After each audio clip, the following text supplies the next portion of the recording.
Pressure is mounting on UK's Prime Minister Keir Starmer as Safeguarding Minister Jess Phillips rejects calls for a public inquiry into child sexual exploitation in Oldham.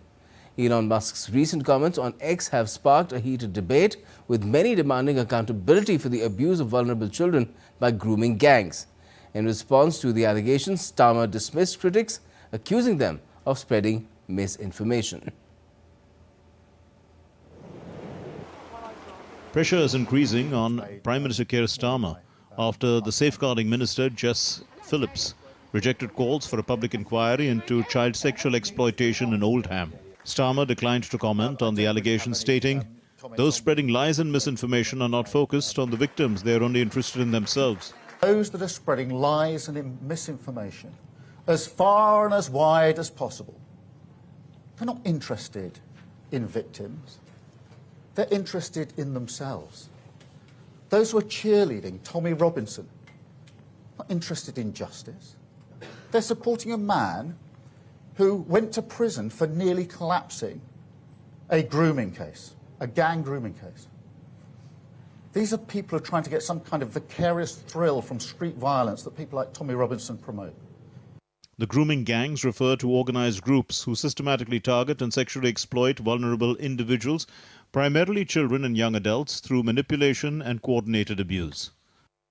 The debate sparked by Elon Musk on X has turned into a heated discussion on the UK grooming gang scandal.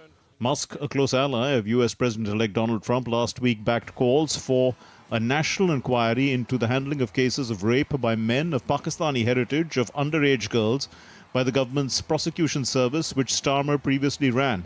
A 2014 inquiry found at least 1,400 children were subjected to sexual exploitation in Rotherham, Northern England, between 1997 and 2013.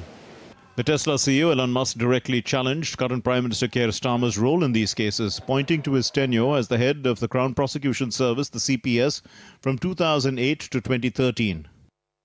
Author J.K. Rowling expressed outrage over the grooming gangs, criticizing the term grooming gangs and comparing it to calling knife attackers knife owners. She condemned the perpetrators' actions and raised concerns about potential police corruption in the Rotherham case, describing the details as horrific and the corruption allegations as nearly unbelievable.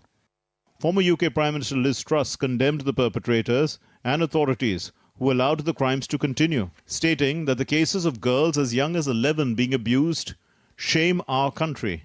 She called for both the perpetrators and the authorities who ignored the crimes to be held accountable. As calls for justice intensify, it remains unclear if the UK government will address the systemic failures that allowed grooming gangs to flourish. This comes at a time when Prime Minister Keir Starmer is facing significant unpopularity, with his approval ratings lower than any other Prime Minister since the late 1970s. Rabindra Chauhan's report, DD India.